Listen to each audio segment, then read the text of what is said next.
Hello and welcome back to All Things Money. I'm your host, David Blain. During this segment, we're going to talk a little bit about baby boomers and their retirement, a little bit about real estate, and we're going to work in some basic investing principles. So we're going to cover a lot in the next few minutes. I hope you're ready, so let's get right into it. Every day for the next 10 years, on average, 10,000 Americans born between 1946 and 1955 will hit the age of 65. That's every day 10,000 people will hit 65.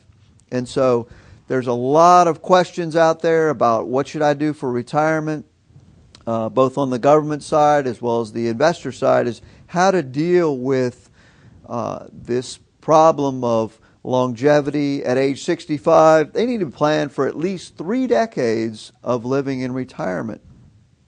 And so intuitively, the way we view the problem is very simple, and we're going to try to help people realize that. But the central economic problem of their retired lives is going to be that the inflation is keeping up with inflation.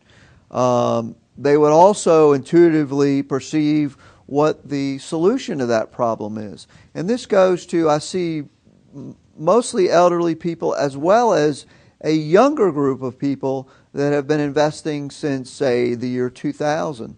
And they're very negative on equities. They're very negative on the stock market per se. Don't get me wrong, the stock market is a very risky place. If you don't know what you're doing, you will be separated from your money. But if we look at what the central problem is for a retiree, you realize that the solutions are very few, and that investing in a rising growth and income stream is certainly a legitimate solution. And so I want to use an example. Say a baby boomer born in 1946. At the time, a U.S. postage stamp cost 3 cents. When she turned 65 this year, postage stamp cost 44 cents. And this little anecdote, to me, typifies the whole problem with trying to survive in retirement. It's that things keep going up, that sustaining the standard of living, let's say you have a couple, sustaining the standard of living, doing a 2-couple 30-year retirement is the central economic problem of retirees. It's the erosion of purchasing power. And the focus of any retirement planning has to be to protect from the erosion of purchasing power. On an anecdote, the Standard & Poor's 500, going with the same example of the postage stamp, the Standard & Poor's stock index closed at around 18. Yes, I said 18. In 1946, and this year, 1,300 is a good number to look at. And so you can see that one way that people since the 1940s have combated this erosion of purchasing power has been through good quality, long-term appreciation and rising dividends that are afforded by the equities or stock market. One of the things that shapes these people's opinion, the Depression-era people, they misnomer that the stock market crash of 1929 caused the Great Depression. That's not true. And as I mentioned earlier, even young people, the Great Recession, people are becoming apprehensive about the markets. They just don't fundamentally have a good understanding of the way markets work.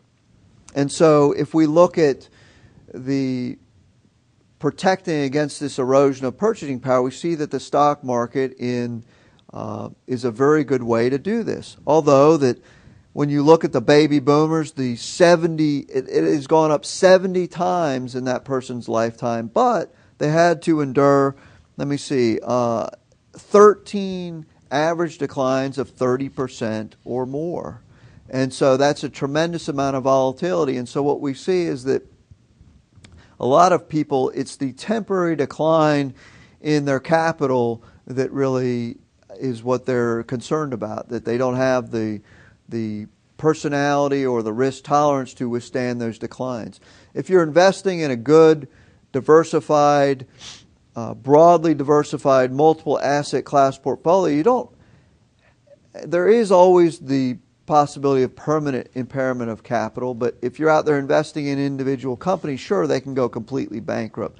The likelihood that the entire world's capital markets are going to be worth zero is a very slim possibility. And if that does happen, believe me, we're not going to be worrying about the things that we're worrying about now. So, one of the things that I wanted to talk about is for those investors that just for whatever reason can't understand the value equities play in a portfolio, we also encourage people to own real estate. Real estate has some of the same qualities as the equity or stock market, is long-term appreciation and rising income, and that's what you need to combat the erosion of purchasing power. What I see is people fleeing to the guarantees of principal protection and the guarantees of fixed income. Oh, I can get a guaranteed 4%.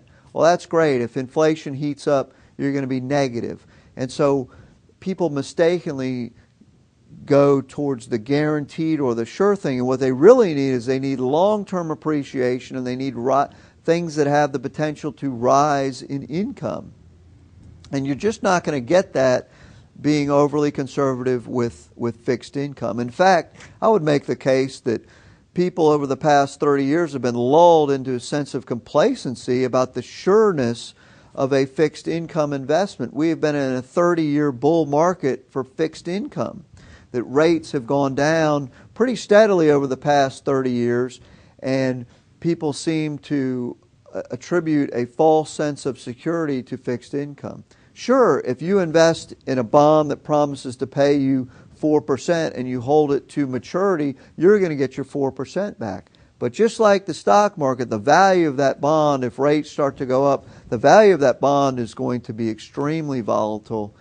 And so fixed income is not necessarily the solution all the time. So we advocate that people have a good dose of real estate in their portfolio that can also provide long-term appreciation as well as rising income to combat the erosion of purchasing power. So once again, whether you're young or old, the number one central economic problem for most people in their lifetime will be combating the erosion of purchasing power. And we think that equities and a good dose of real estate with some fixed income mixed in is the best solution for that. Well, that's all the time we have for today. So for All Things Money, I'm David Blain. I hope you'll join us again next week, the same time and same channel. The proceeding was a paid program. The opinions expressed are not necessarily those of WNBU and Inner Banks Media.